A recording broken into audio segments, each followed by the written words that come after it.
Hello दोस्तों, आप सभी को मेरा नमस्कार और मैं अंकित शुक्ला एक बार पुनः आप सभी लोगों का स्वागत करता हूं आपके अपने चैनल स्टडी विद अंकित में। तो आज का हमारा टॉपिक है घातांक, जिसके बारे में हम लोग पढ़ने वाले हैं और ये दूसरा चैप्टर है। सही है, हाल चाल सब बढ़िया। तो ठीक है, सबसे पहले आप लोग इस सेशन को लाइक कर दीजिए। जिन लोगों ने इस चैनल को अभी तक सब्सक्राइब नहीं किया है कृपया वो लोग सब्सक्राइब कर लें और अपने ज़्यादा से ज़्यादा दोस्तों में जल्दी जल्दी शेयर कर दीजिए, जिससे ज़्यादा से ज़्यादा लोग इस सेशन से जुड़ सकें। उसके बाद फिर हम लोग अपना स्टार्ट करते हैं टॉपिक। तो जल्दी जल्दी लाइक सब्सक्राइब और शेयर कर दीजिए बिना समय को बर्बाद किए हुए।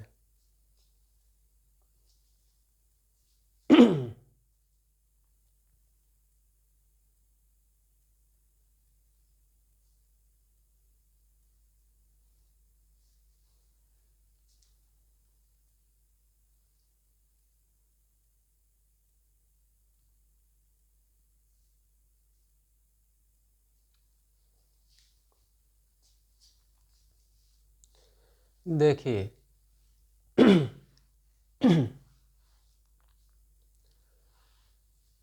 सबसे पहले हम जानते हैं कि घातांक होता क्या है, क्या मतलब है आखिर घातांक का। तो घातांक क्या होता है, यहाँ पर एक छोटी सी परिभाषा लिखी हुई है। क्या लिखी है आइए देखते हैं। जब किसी संख्या को उसी संख्या से जितनी बार गुणा किया जाता है उस संख्या का घात उतना होता है। कितना होता है? जितनी बार उस संख्या को गुणा किया जाता है उतना ही क्या हो जाता है, उसका घात हो जाता है। ठीक। तथा जिस संख्या का गुणा किया जाता है वह संख्या क्या होती है? आधार होती है। जिस संख्या का गुणा किया जाता है वो संख्या क्या हो जाती है? आधार। समझ में आया? कुछ नहीं आया? चलिए एक छोटा सा उदाहरण देखते हैं।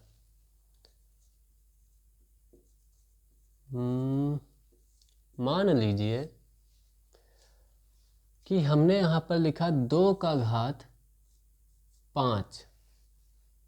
अब 2 का घात 5 का इसका मतलब क्या है? तो आप सभी जानते हैं कि इसका मतलब है 2 को 5 बार गुणा करना है।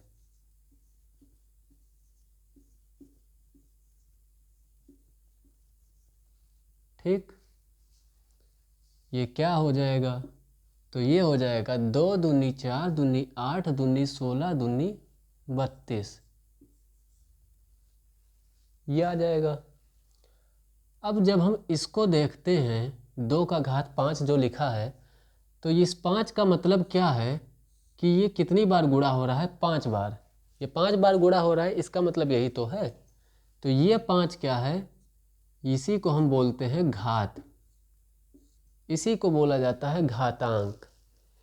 इसी को अंग्रेजी में इंडिसेज बोला जाता है। और क्या बोला जाता है? एक्सपोनेंट बोला जाता है, पावर बोला जाता है।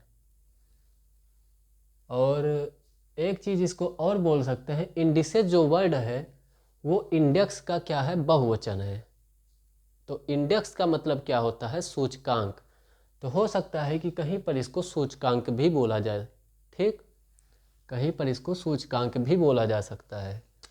तो ये होता है हमारा घात। और ये जिसके ऊपर घात लगा हुआ है इस संख्या को हम क्या कहते हैं? तो इसको हम कहते हैं आधार। वही आधार जिसकी यहाँ पर बात की गई है, जिस संख्या का बार बार गुणा हो रहा है वही संख्या क्या है? आधार है। समझ में आया? अब घातांक के भी अपने कुछ नियम है। जैसे हर चैप्टर में कुछ फार्मूले होते हैं, कुछ रूल होते हैं, कुछ नियम होते हैं, उसी तरह से इसके भी कुछ अपने नियम हैं और उन्हीं नियम के अनुसार हम इसके प्रश्नों को हल कर पाएंगे। तो अगर हमें प्रश्नों को हल करना है तो सबसे पहले हमें उन नियमों के बारे में जानना होगा। तो अगला हेडिंग हमारा क्या होने वाला है? घातांक के नियम।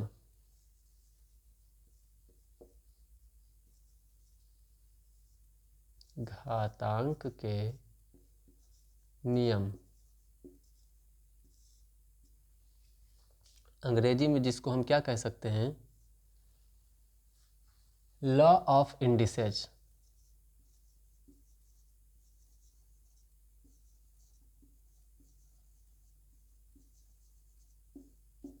ठीक, अब इसमें मुख्य रूप से, मुख्य क्या, लगभग 6 ही नियम हैं। कितने नियम हैं? 6 नियम हैं जो महत्वपूर्ण हैं। तो उन्हीं 6 नियमों के बारे में हम जानेंगे। तो सबसे पहले आता है हमारा पहला नियम, और वो पहला नियम क्या है? वो पहला नियम ये है कि किसी भी संख्या का अगर घात 0 है, क्या है? किसी भी संख्या का घात 0 है तो उसका मान क्या हो जाएगा? 1 हो जाएगा, सिवाय शून्य के। ठीक है,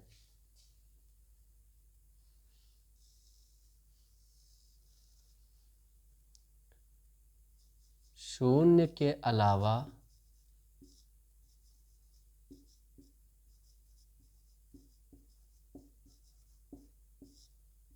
किसी भी अन्य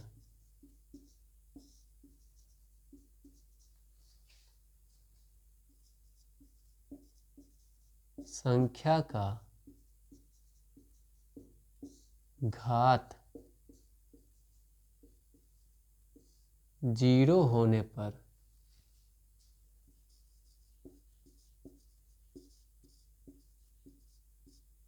उसका मान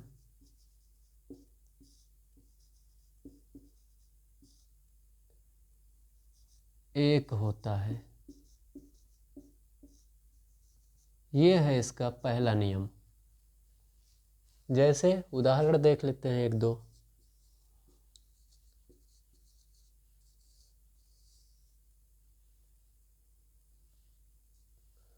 ए का पावर 0 बराबर 1। ए क्या है? ए की जगह पर कोई भी संख्या हो सकती है। ठीक, तो मान लेते हैं कि 1 का घात 0 है, तो 1 का घात 0 क्या होगा? 1 होगा। मान लेते हैं कि 100 का घात 0 है, 100 का घात 0, तो ये भी क्या होगा? 1 होगा। मान लेते हैं कि 9999, जिसको हम जानते हैं 4 अंक की सबसे बड़ी संख्या के नाम से, इसका घात अगर 0 है तो ये भी क्या होगा? ये 0 है भाई, घात है ये 0, तो इसका भी मान क्या हो जाएगा? 1 हो जाएगा। बड़ी से बड़ी कोई भी संख्या हो या फिर छोटी से छोटी संख्या, अगर उसका घात 0 है तो उसका मान क्या हो जाएगा? 1 हो जाएगा, सिवाय 1 के, 0 के। ठीक, इसको नोट कर लीजिए, फिर हम दूसरा नियम आगे बताते हैं। नोट कर लीजिए, इसको मिटा दें, उसके बाद आगे बढ़ें।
नियम नंबर 2,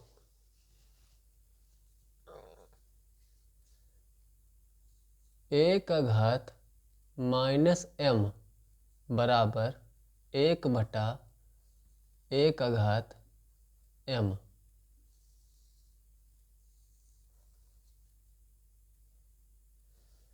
मतलब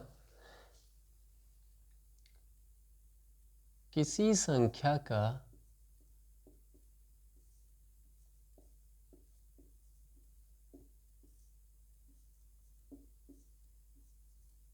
घात ऋणात्मक होने पर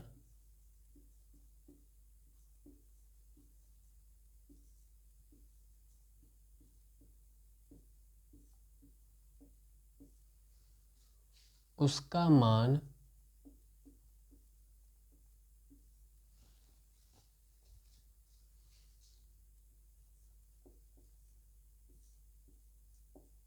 अपूर्ण होगा तथा भिन्न के रूप में होगा।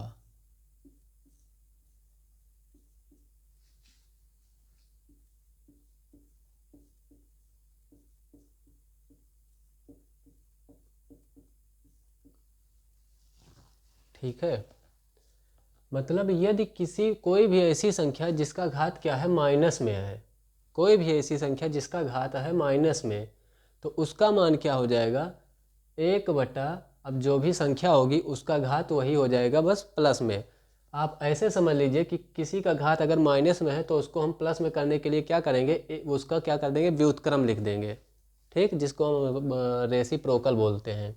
या तो इस तरह से समझ लीजिए, या फिर समझ लीजिए कि किसी संख्या का घात अगर ऋणात्मक होता है तो वो उसका जो मान होता है उसको हल करने पर जो हमको संख्या जो उसका वो प्राप्त होता है, उत्तर प्राप्त होता है, पहली चीज़ वो अपूर्ण होगा। अपूर्ण मतलब पूर्ण संख्या नहीं होगा। पूर्ण संख्या नहीं होगा का क्या मतलब है, तो पूर्ण संख्याएं क्या होती हैं, 0 1 2 3 4 5 6, ये सब पूर्ण संख्याएं हैं, है ना। लेकिन ये क्या है, भिन्न के रूप में है। क्या है, भिन्न के रूप में आएगा। और अगर वो भिन्न के रूप में आ गया, इसका मतलब क्या है कि वो दशमलव में होगा। तो वो कहाँ से पूर्ण है, वो तो भिन्न के रूप में है ना, तो वो पूर्ण नहीं है। पूर्ण संख्याएं 0 1 2 3 4 5 6 इस तरह से होती हैं। और ये अपूर्ण संख्या है जो कि भिन्न के रूप में है, आधा, पौना, सवा, जो ये सब होता है, तो इसी को हम बोलते हैं अपूर्ण। ठीक है, तो अगर भिन्न के रूप में हो गया तो ये अपूर्ण नहीं है। और इसका पावर जो है, इसका जो घात है, उसको प्लस करने के लिए हम क्या करते हैं, इसको भिन्न के रूप में करना पड़ता है, क्योंकि व्युत्क्रम करते हैं। अब जैसे उदाहरण के तौर पर मान लीजिए 2 का घात क्या है, -2 है।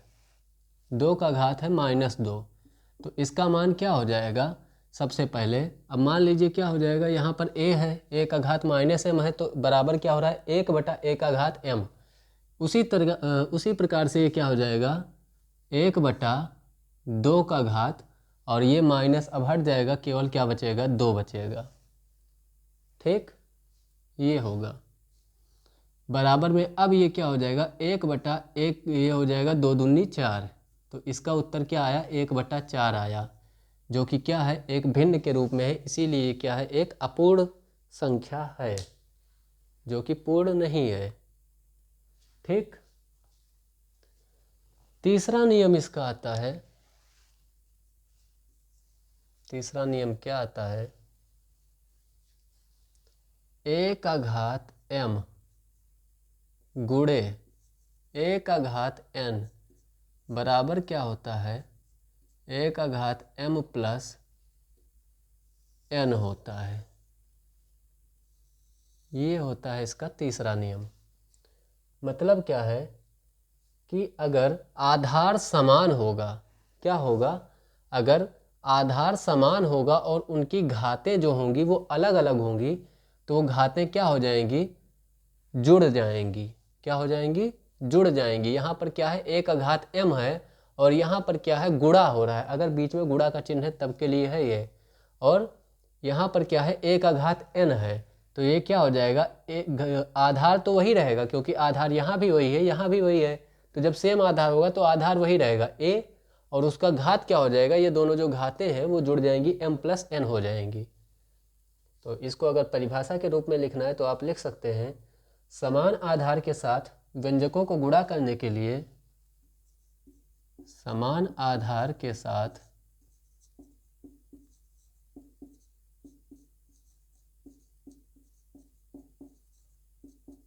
व्यंजकों को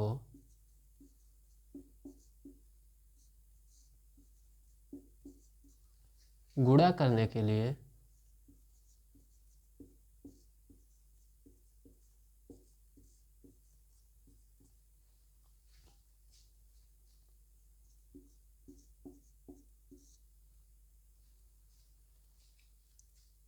एक आधार को लेंगे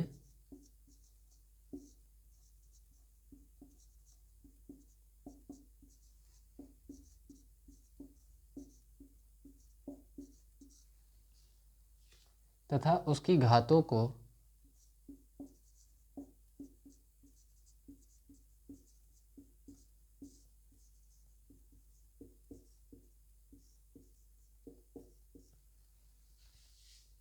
जोड़ देंगे।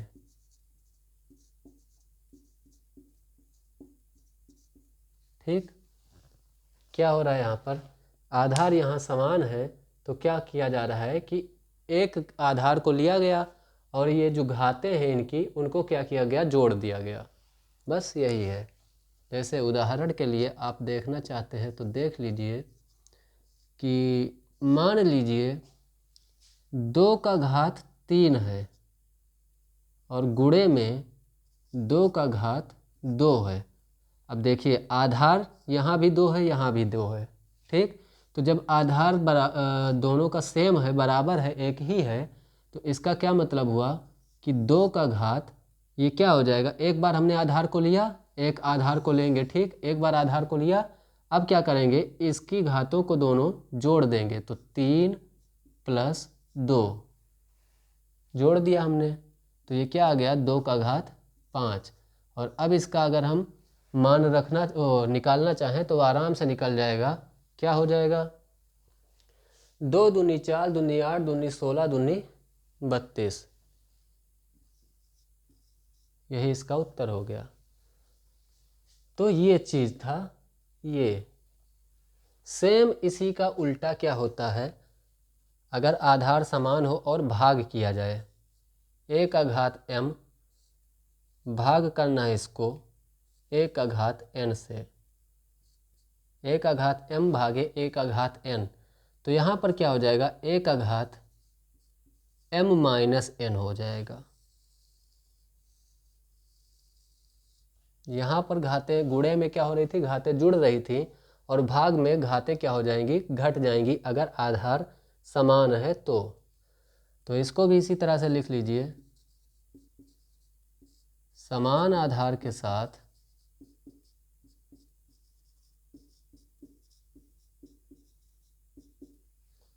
व्यंजकों के भाग में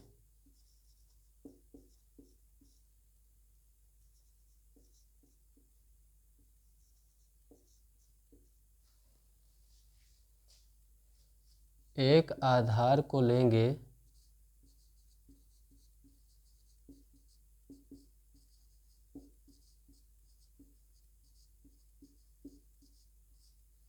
तथा उसकी घातों को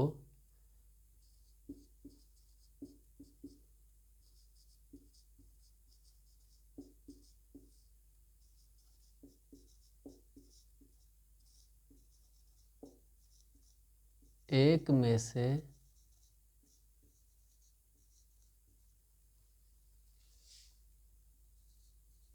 दूसरे को घटा देंगे। क्या कर देंगे, घटा देंगे। ठीक, इसके लिए भी उदाहरण देख लीजिए भाई। उदाहरण, अब जो हमने यहाँ पर लिया था उसको हम उसी संख्या को यहाँ पर ले रहे हैं। तो उदाहरण के लिए 2 का घात 3 है, इसको क्या करना है, भाग करना है 2 के घात 2 से। तो हम क्या करेंगे, इसमें हमने एक आधार को लिया एक बार हमने आधार को लिया, ठीक। अब क्या करेंगे, हम घातों को घटाएंगे। तो 3 में से 2 को घटाना है, मतलब 3 में से 2 को घटाएंगे तो कितना बचेगा, 1 बचेगा। 2 का घात 1। और जब किसी का घात 1 होता है तो वो घात लिखने की ज़रूरत नहीं पड़ती है, तो हम खाली 2 भी लिख सकते हैं। जब खाली 2 लिखा, इसका मतलब है कि यहाँ पर एक घात क्या है, 1 है, ठीक। अगर घात 0 होता तो ये 2 लिखा ही ना होता, तब क्या लिखा होता, तब जब किसी की घात 0 होती है तो उसका मान 1 हो जाता है, तब ये 1 लिखा जाता है। लेकिन यहाँ पर क्या लिखा है, 2 लिखा है, इसका मतलब इसका घात 1 है। जल्दी से नोट करिए, उसके बाद में इसको मिटा करके आगे बढ़ें।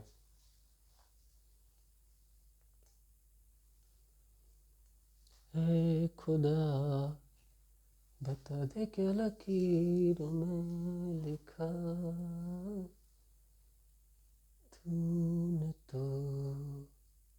तूने तो बस इश्क है किया।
चार नियम हो गए ना। अब है नियम नंबर 5। क्या है 5वां नियम, a का घात m,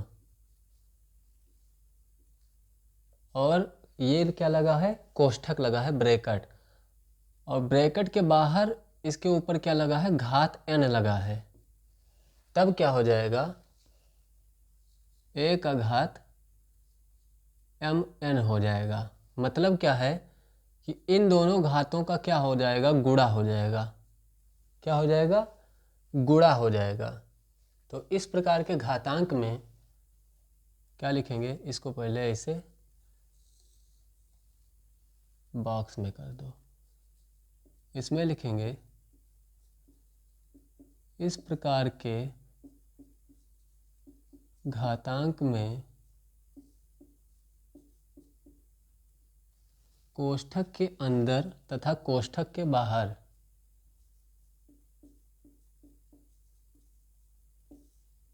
कोष्ठक के अंदर तथा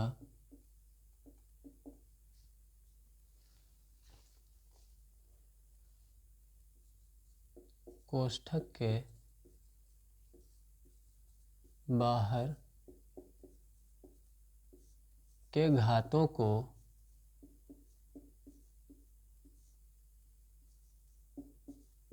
गुणा करके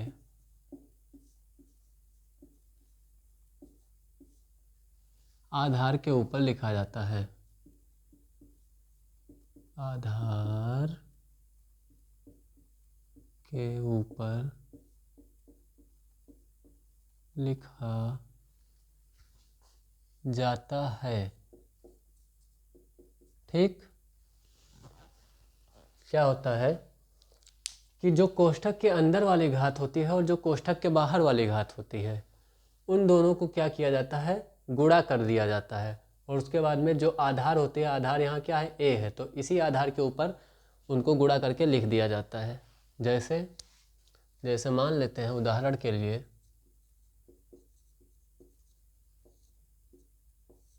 2 का घात 3 है और इसका घात क्या है, 2 है। ठीक, क्या लिखा है, 2 का घात 3 है और ये ब्रैकेट में है और फिर ब्रैकेट के बाहर वाला घात क्या है, 2 है। तब क्या होगा, इस 2 के ऊपर क्या किया जाएगा, ये मान लीजिए m है और ये n है, तो क्या हो जाएगा, mn हो जाएगा, मतलब इनका गुणा हो जाएगा, तो 3 गुणे 2 हो जाएगा। मतलब क्या हो जाएगा कि 2 का घात 3 दूनी 6, और इसको अगर लिखना चाहें आप तो क्या हो जाएगा, 2 का घात 6 बराबर 64। ठीक है, देखिए नियम में कुछ है नहीं, आप जैसे जैसे क्वेश्चन प्रैक्टिस करेंगे नियम आपको याद हो जाएंगे, बस क्वेश्चन प्रैक्टिस करना पड़ेगा। तो क्वेश्चन जैसे जैसे आप प्रैक्टिस करेंगे तो आपको क्वेश्चन भी आने लगेंगे और उसके साथ में क्या होगा, आपको नियम भी बहुत ही आराम से याद हो जाएंगे। छठा नियम क्या है, कौन सा बच्चा भैया, a का घात m बटे में क्या है, थोड़ा और बड़ा लिखें इसको, a का घात m बटा n है। ठीक, a का घात क्या है, m बटा n है। तो इसको हम क्या लिख सकते हैं, इसका मतलब हुआ ये जो n है नीचे, ठीक है, वो यहाँ आएगा और a का घात m कहाँ जाएगा, तो ये आ जाएगा यहाँ पर, जिसको हम क्या लिख सकते हैं और अच्छे से, n a को यहाँ लिख सकते हैं और यहाँ पर जो घात m लगा है उसको हम कहाँ लिख सकते हैं, इस पूरे ब्रैकेट का क्या कर सकते हैं, वो घात हो जाएगा। ठीक, तो ये है छठा नियम और ये 6 नियम इसमें बहुत ही महत्वपूर्ण थे। इसका उदाहरण देख लीजिए, एक नहीं समझ आ रहा होगा तो, जैसे मान लीजिए, क्या मान लीजिए भाई,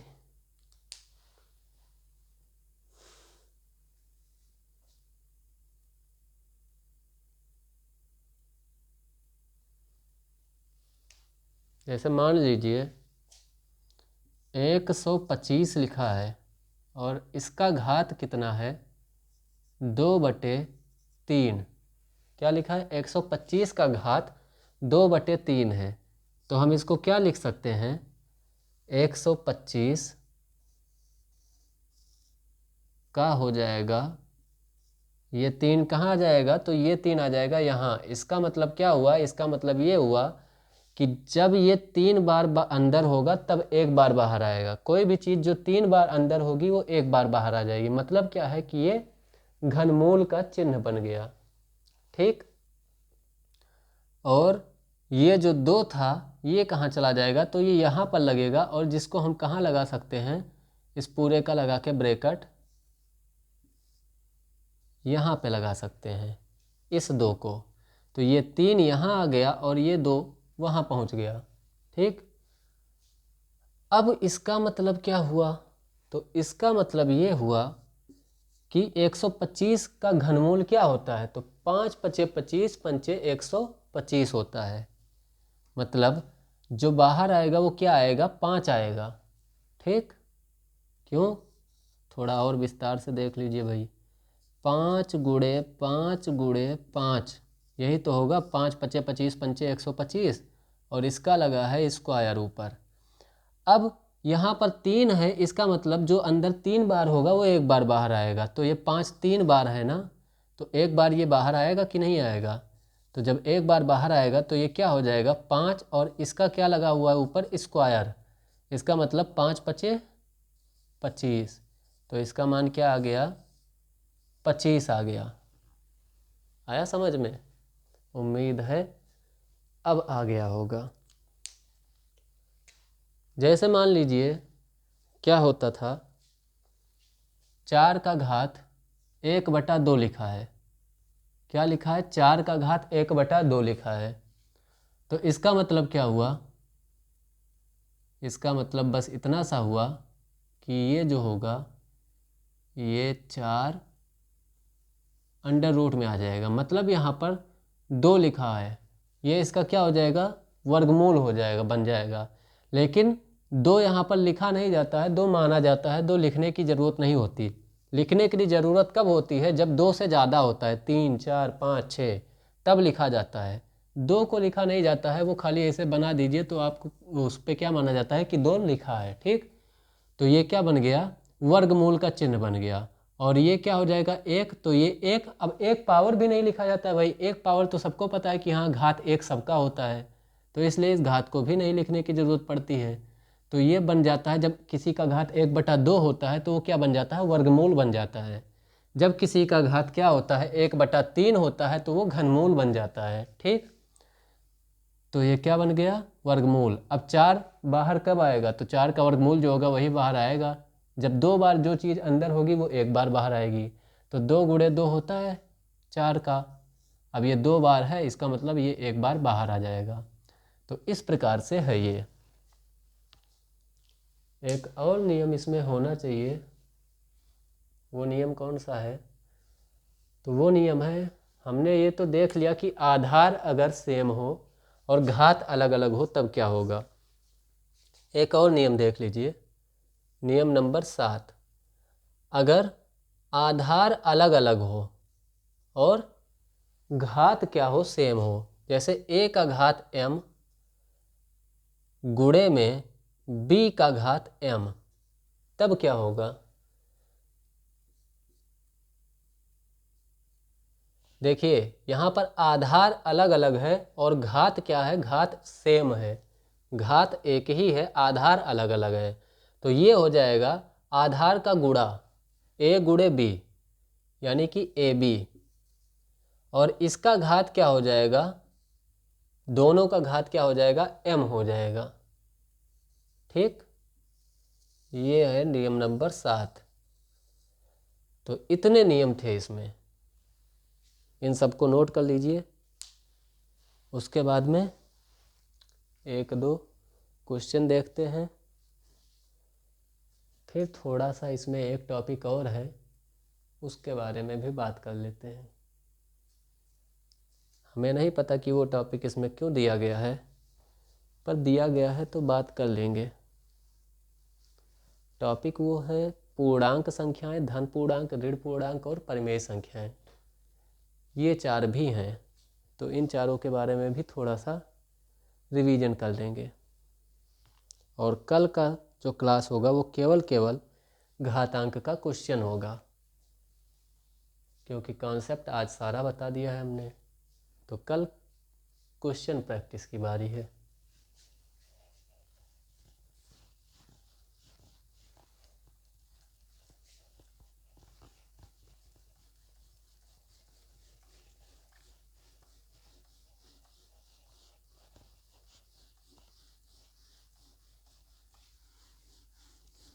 ये घातांक वाला चैप्टर छोटा सा ही है, बड़ा नहीं है ये, बस एक ही क्लास में ख़त्म, बस खाली क्वेश्चन बचे हैं, इतना सा था घातांक।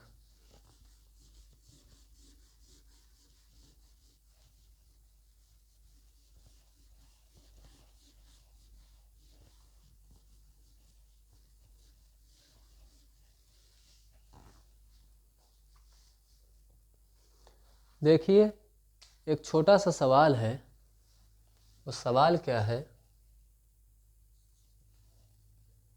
3 का घात 4 गुणे में 3 का घात 5 गुणे में 3 का घात -9 गुणे में 3 का घात 2 का मान बताइए।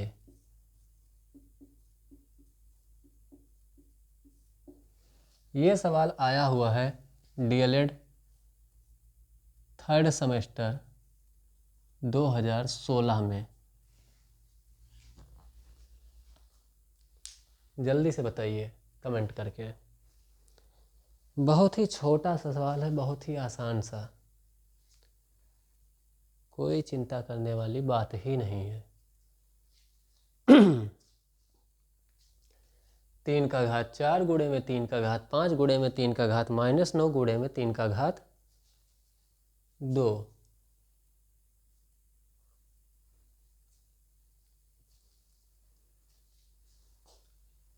देखिए क्या हो रहा है इसमें, घात सॉरी आधार सब में क्या है, बराबर है। आधार सब में क्या है, बराबर है। सब में आधार देखिए, यहाँ भी 3 है, यहाँ भी 3 है, यहाँ भी 3 है और यहाँ भी 3 है। तो याद करिए वो चीज़ जो हमने क्या कहा था कि अगर आधार बराबर होगा और घात अलग होगा तो क्या होगा, घातें जुड़ेंगी। यही तो कहा था, यही तो कहा था। तो यहाँ पे क्या है भाई, आधार 3 है तो हमने लिख लिया आधार 3। अब घात क्या है इसका, तो घात है पहले में 4, फिर क्या है प्लस, दूसरे में है 5, फिर क्या है प्लस, तीसरे में है -9। तो हम ब्रैकेट लगा के -9 लिखेंगे, साइन के साथ ही लिखेंगे, ये नहीं कि केवल 9 लिख दिए, ठीक। प्लस फिर साइन के साथ में हम ब्रैकेट लगा के -9 लिखेंगे, फिर प्लस लास्ट वाले में है घात 2। हमने लिख लिया सब।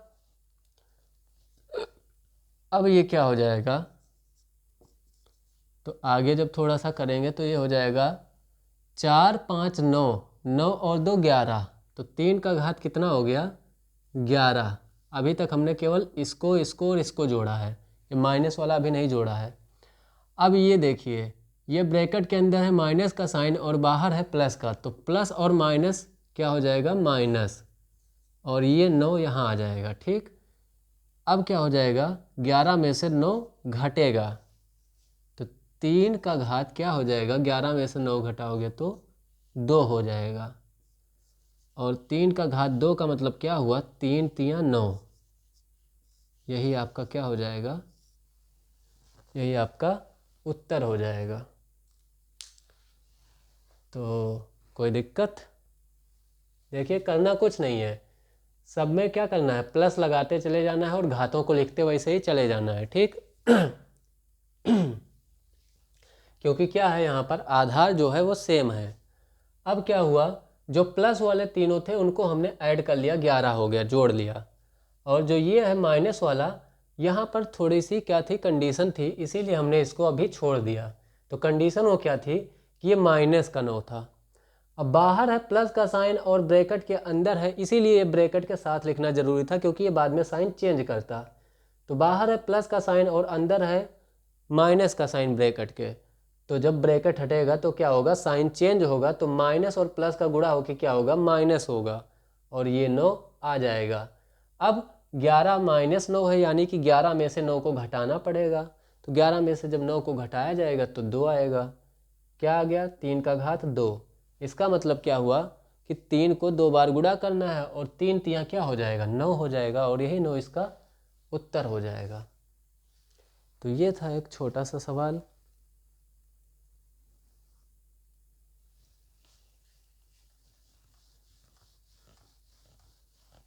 जो कि 2016 में पूछा गया था।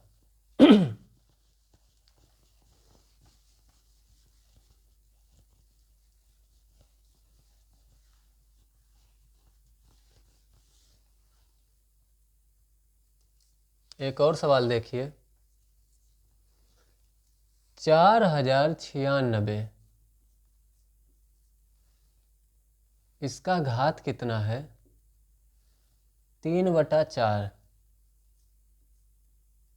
को हल कीजिए। जल्दी से बताइए भाई, हल करने के बाद क्या आएगा। 4096 का घात है 3/4, हल करिए जल्दी से।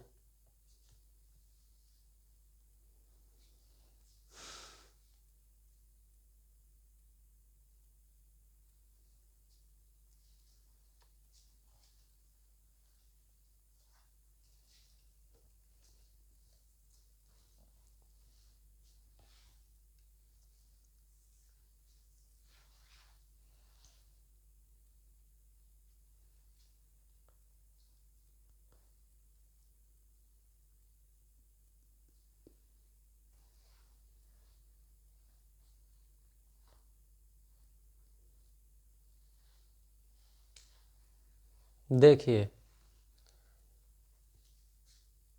इसको हल करने के दो तरीके हैं, लेकिन उन दोनों के लिए सबसे पहले आपको क्या करना पड़ेगा, 4096 का अभाज्य गुणनखंड करना पड़ेगा, क्योंकि हमें नहीं पता है कि ये किसी अंक का कितना घात है। ठीक, तो 4096 का हम क्या करेंगे, अभाज्य गुणनखंड। तो 2 से काटेंगे सबसे पहले, क्योंकि सम संख्या है। तो 2 दूनी 4, 2 जीरो मत 0, 2 चौक 8 और 2 अठे 16। फिर से ये कटेगा 2 से, 2 एकम 2 0, 2 दूनी 4, 2 चौक 8। अब ये क्या आया भाई, 1024। और हमको पता है कि 1024 जो है वो 2 का घात कितना होता है, 10 होता है। और 2 ये हो गया, यानी कि 2 का घात टोटल कितना होगा, 12। 2 का घात कितना होगा, 12 होगा। और अगर देखें तो 8 का घात ये कितना हो जाएगा, 4 हो जाएगा। ठीक, 8 का घात 4 बराबर 96 और 2 का घात 12 बराबर 4096। ये दो मिले हमको। अब हम क्या करेंगे इसमें, अब देखिए इसको चाहे आप क्या कर दीजिए, 8 का घात 4 लिख दीजिए। क्या कर दीजिए, 4096 को आप क्या लिख सकते हैं, 8 का घात 4, और इसका घात कितना है ऊपर, 3/4 है कि नहीं है, सब ठीक है भाई। 8 का घात 4 ही तो क्या होगा, 4096 होगा। 8 अठे 64, 64 अठे 512 और 512 अठे हो जाएगा 4096। तो देखिए अब क्या होगा, तो ये देखिए कोष्ठक लगा हुआ, कोष्ठक के अंदर भी घात है और कोष्ठक के बाहर भी घात है। तो याद करिए, कुछ इस प्रकार का एक नियम था कि एक घात अगर कोष्ठक के अंदर हो और एक घात कोष्ठक के बाहर हो तो क्या हो जाएगा, दोनों घातों का गुणा हो जाएगा था। वही चीज़ हम यहाँ पर करने वाले हैं। तो ये क्या हो जाएगा, दोनों घातों का गुणा हो जाएगा। तो 8 का घात 4 गुणे 3/4 ये घात है। ठीक, 3/4 पहले से घात था और ये जो 4 था इसका भी इससे गुणा हो गया। अब ये गुणे में है, ये भाग में है, तो क्या होगा, ये 4 कट गया, तो बचा क्या, 8 का घात 3। क्या बचा, 8 का घात 3। और 8 का घात 3 का मतलब 8 अठे 64 अठे 512, यही इसका क्या हो गया, उत्तर हो गया। चाहे इसको आप कह लीजिए या फिर इसको कह लीजिए। ठीक, दूसरा मेथड इसका क्या है, दूसरा मेथड इसका ये था कि 4096 लिखा है, इसका घात क्या लिखा है, 3/4। अब वो वाला नियम याद करिए, जब हमने क्या कहा था कि अगर कोई ऐसी संख्या हो जिसका घात क्या हो, भिन्न के रूप में हो, जैसे a का घात m/n, तो ये क्या बन जाएगा, a करड़ी के अंदर आ जाएगा, ये n आ जाएगा यहाँ पर, और इसका घात क्या हो जाएगा, ये m। ये वाला अब अप्लाई करेंगे दूसरे मेथड में, यहाँ लिख दे रहा हूँ सेकंड मेथड।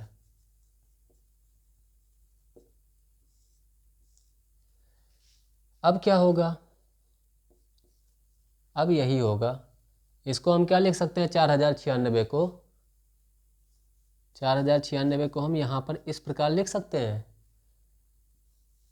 करड़ी लगा सकते हैं, और ये जो n है, n की जगह पर यहाँ पर क्या है, 4, तो ये 4 आएगा यहाँ पर। ठीक, और ये 3 जो है इसका घात हो जाएगा। सब ठीक।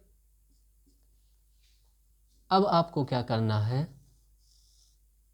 ये 4 तो यहाँ पर पहले से ही है, ये 4096 इसीलिए हमने गुणनखंड करवाया था। ये 8 का घात 4 है, मतलब क्या है कहने का कि 8 गुणे 8 गुणे 8 गुणे 8, और इसका घात क्या है, ये 3, ये वाला 3।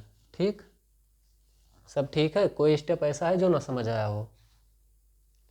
यहाँ पर घात 3/4 था और यहाँ पर क्या था, इसी से हमने कंपेयर करके, तो जो ये नियम है, ये n यहाँ आ जाएगा, तो ये जो 4 है ये यहाँ आ गया, और ये जो m है ये यहाँ आ जाएगा, तो ये जो 3 है ऊपर का ये यहाँ आ गया, और 4096 तो करड़ी के अंदर है, ये है। ठीक, 4096 है 8 का घात 4, तो 8 का मतलब 8 का घात 4 का मतलब 8 गुणे 8 गुणे 8 गुणे 8 4 बार। अब यहाँ पर 4 लिखा, इसका मतलब इस करड़ी के अंदर जो 4 बार होगा वो 1 बार बाहर आएगा, यही तो हुआ। और ये 8 4 बार लिखा हुआ है, इसका मतलब ये 1 बार बाहर आएगा। तो 8 और ऊपर घात कितनी है 3, मतलब 8 का घात 3, मतलब क्या हुआ 8 अठे 64 अठे 512। आ गया वही उत्तर जो यहाँ आया था। तो 2 मेथड है, चाहे आप उससे करिए चाहे इससे करिए, जो आपको आसान लगे। ठीक है, तो ये 2 छोटे छोटे सवाल थे।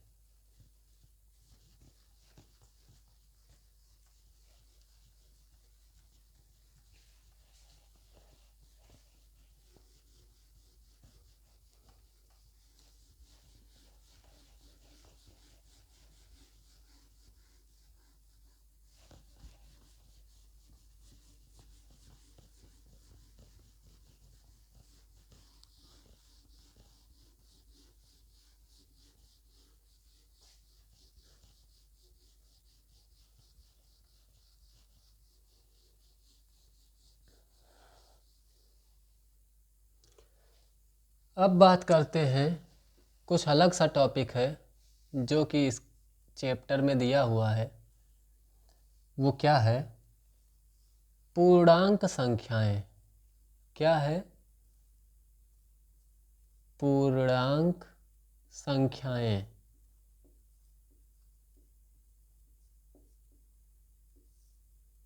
जिसको हम क्या बोलते हैं अंग्रेजी में? इंटीजर नंबर्स, या फिर इंटीजर्स ही कह सकते हैं।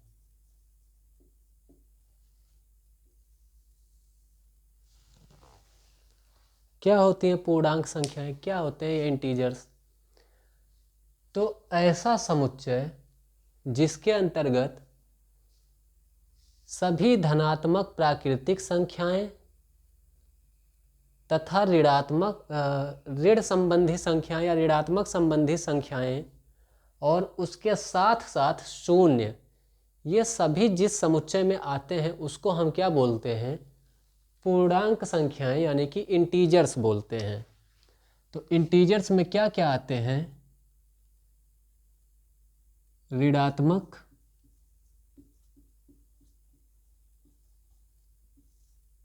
शून्य और धनात्मक।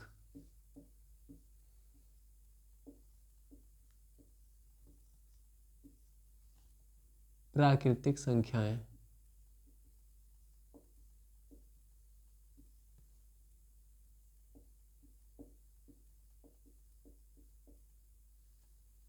ठीक है, ये सब आते हैं इस समुच्चय में, और इनको हम इंटीजर्स को डेनोट किससे करते हैं?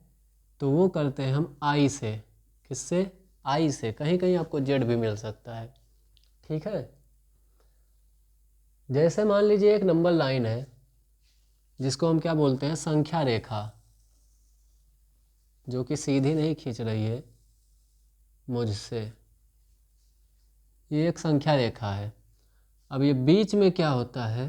तो बीच में होता है 0, जो कि ना क्या है, ना तो ये धनात्मक पूर्णांक है और ना ही ये ऋणात्मक पूर्णांक है, पर ये क्या है? एक अलग से पूर्णांक है, 0। इसके दाहिने तरफ क्या होंगे? सब पॉजिटिव इंटीजर्स, धनात्मक पूर्णांक।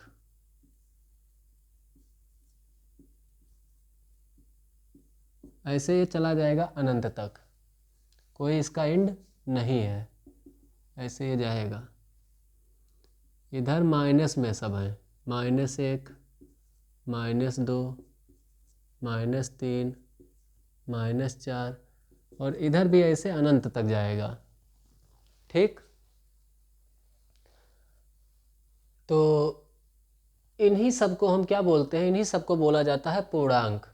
तो पूर्णांक जो है वो 3 पार्ट में डिवाइड किया गया पूर्णांक संख्याएं, जिसको हम क्या बोलते हैं, एक तो शून्य हो गई, ठीक, शून्य का अपना अलग ही रहता है, तो एक तो हो गया शून्य।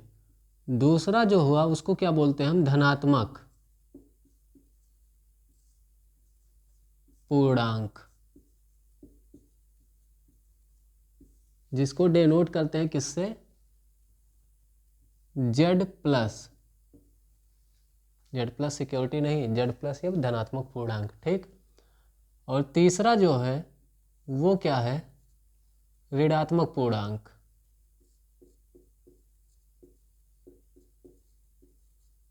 ऋणात्मक पूर्णांक, ठीक है, जिसको हम डिनोट करते हैं जेड माइनस से, ठीक। अब सवाल अगर आपसे पूछा जाए कि सबसे बड़ी पूर्णांक संख्या कौन सी है, सबसे बड़ी पूर्णांक संख्या कौन सी है, तो आपका जवाब क्या होगा,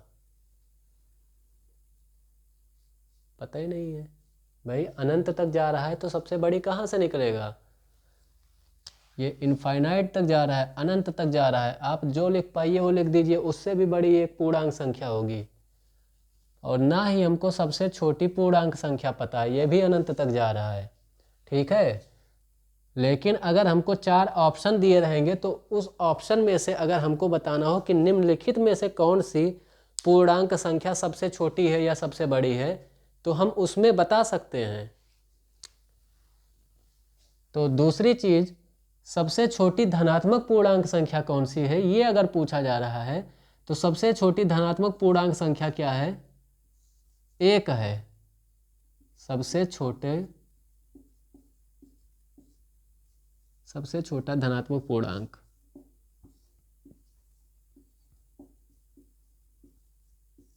बड़े का हमें नहीं पता, लेकिन छोटा हमें पता है, सबसे छोटा धनात्मक पूर्णांक जो है वो 1 है।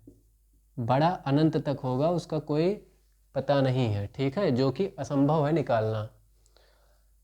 सबसे छोटा भी नहीं पता है, लेकिन सबसे बड़ा ऋणात्मक पूर्णांक कौन सा है ये हमको पता है। तो सबसे बड़ा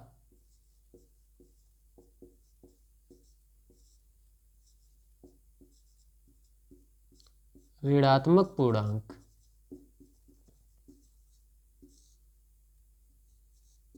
ये कौन सा है, तो ये है -1। और 0 का तो आप लोग जानते हैं ये न तो धनात्मक में है न ऋणात्मक में है, ठीक है।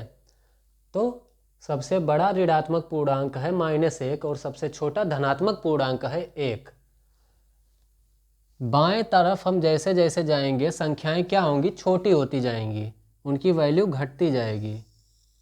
बाएं तरफ जाने पर क्या होगी, संख्याएं छोटी होंगी, संख्याओं का मूल्य घटेगा, संख्याओं का मूल्य घटेगा, ठीक है। और जब हम दाहिने तरफ बढ़ेंगे, संख्या रेखा की बात कर रहा हूं, जब हम दाहिने तरफ बढ़ेंगे तब क्या होगा, संख्याओं का मूल्य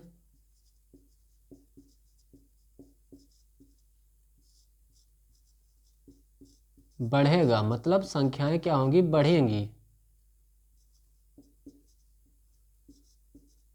हर दाएं तरफ वाली संख्या जो होगी वो बाएं तरफ वाली संख्या से बड़ी होगी, और अगर हम बाएं तरफ जाएंगे तो हर बाएं तरफ वाली संख्या जो होगी वो दाएं तरफ वाली संख्या से क्या होगी, छोटी होगी, ठीक।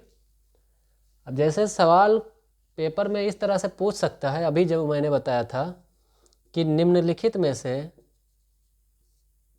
में से सबसे छोटी पूर्णांक संख्या, सबसे छोटी पूर्णांक संख्या कौन सी है।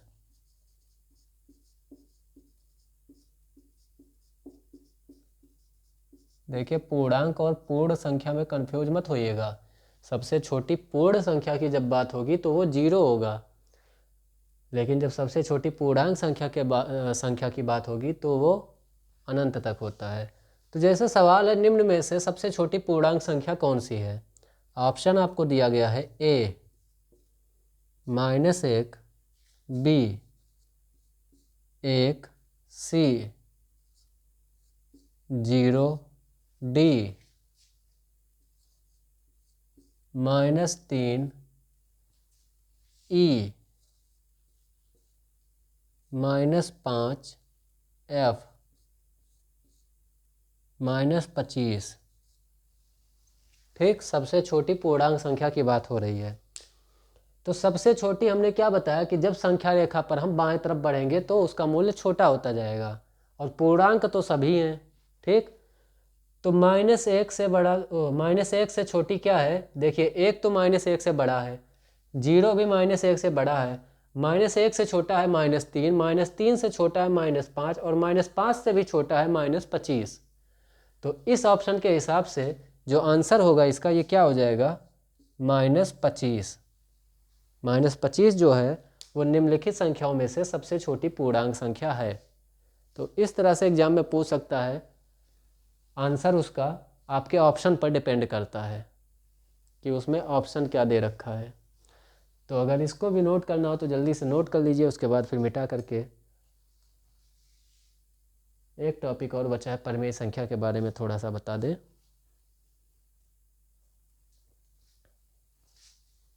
बस ये चैप्टर ख़त्म।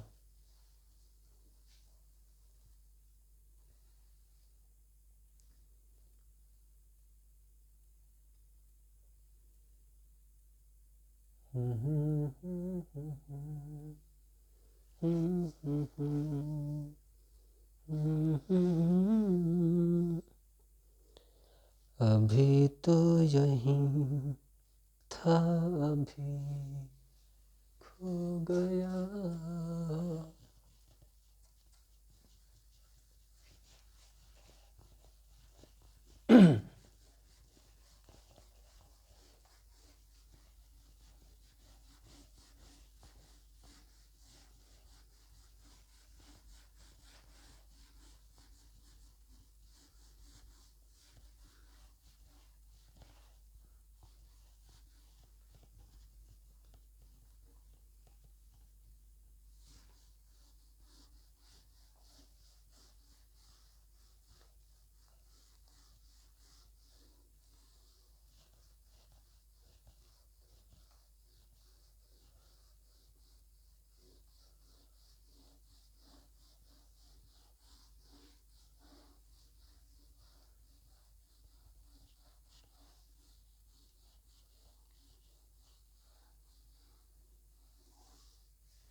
हाँ,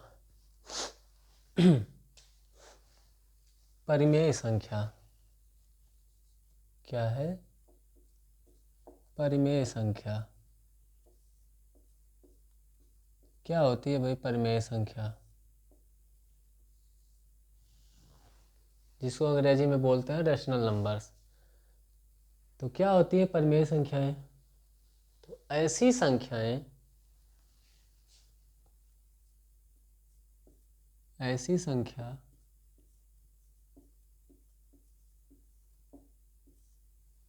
जो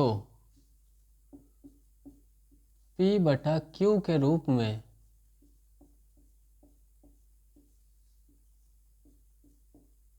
लिखी जा सकती है,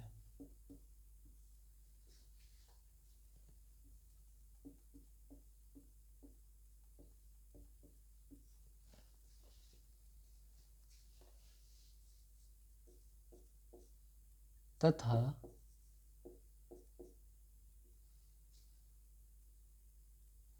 Q 0 ना होना चाहिए। ठीक है, Q not is equal to 0, और P तथा Q पूर्णांक हों। क्या हों? पूर्णांक होने चाहिए या पूर्णांक हों। उसे हम क्या कहते हैं, परिमेय संख्या कहते हैं। ऐसी संख्या जिसको हम p बटा q के रूप में लिख सकते हैं जहाँ पर q जीरो नहीं होना चाहिए। q जीरो नहीं होना चाहिए। q मतलब क्या हुआ, जो ये हर में लिखा हुआ है, हर जीरो नहीं होना चाहिए। और क्या होना चाहिए, p और q दोनों क्या होने चाहिए, पूर्णांक होने चाहिए।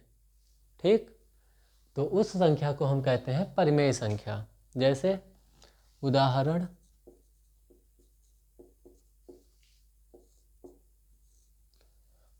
में 0, 1, 2, 3, ये सब जितनी भी प्राकृतिक संख्याएं हैं, जितनी भी पूर्ण संख्याएं हैं, ये सब क्या है, परिमेय संख्याएं हैं। क्यों, क्योंकि हमको क्या है कि ये जो होता है बटे में 1 लिख सकते हैं, लिखा नहीं जाता है लेकिन सबके बटे में क्या होता है, 1 होता है। तो ये क्या है, p बटा q के रूप में है कि नहीं है। इसी प्रकार और क्या हो सकती हैं, 5/2, 4/3, 22/7, 22/4 लिख दिए, 7 लिख देते हैं। और क्या, दशमलव में आ जाते हैं जब हम, तो 0.52, 0.6767, इस प्रकार से अगर लिखा है तो उसको भी हम लिख सकते हैं, जो बार बार रिपीट हो रहा हो। ठीक, 0.4 और बार लगा है ऊपर, इसका मतलब क्या है कि ये जो 4 है वो बार बार इसी की तरह रिपीट होता रहता है। ठीक, तो यहाँ भी 6-7 पर हम बार लगा के ख़त्म कर सकते हैं। और 3.14, और माइनस में कुछ लिख देते हैं, -5/2, -4/3, -18/23। तो ये सब क्या है, सब परिमेय संख्याएं हैं। ये सब परिमेय संख्याएं हैं, सबको p बटा q के रूप में लिखा जा सकता है। ठीक, दशमलव वालों को भी क्या किया जा सकता है, उसको लिखा जा सकता है, दशमलव हटाएंगे उसके नीचे 1 आएगा और ये 2 जीरो बढ़ जाएगा, यानी कि 52/100। तो इसको भी p बटा q के रूप में हम लिख सकते हैं। जिस पर बार लगा है उसको भी हम लिख सकते हैं p बटा q के रूप में। ये तो पहले से ही लिखा हुआ है p बटा q के रूप में।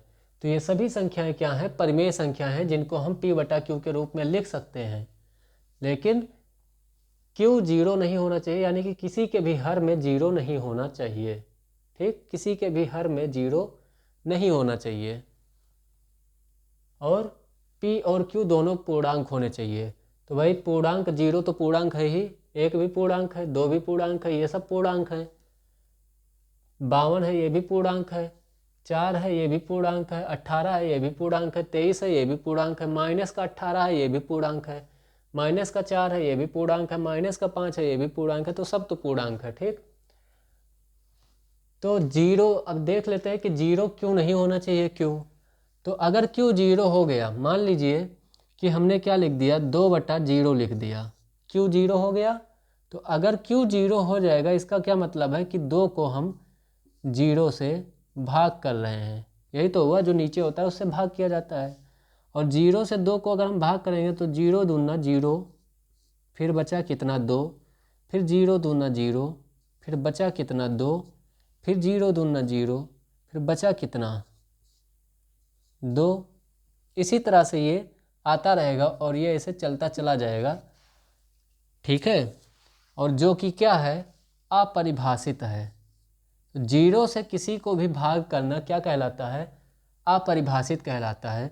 इसीलिए एक कंडीशन छोड़ देना चाहिए इसमें, बाकी सब क्या होगा, बाकी क्यों कुछ भी हो, बस क्यों जो है वो जीरो नहीं होना चाहिए, हर जो है वो जीरो नहीं होना चाहिए, वही क्या होगा, परिमेय संख्याएं होंगी। ठीक, तो इतना सा था इस चैप्टर में, और इसी के साथ ये चैप्टर ख़त्म होता है। अब कल की क्लास में हम घातांक के केवल क्वेश्चंस करवाएंगे।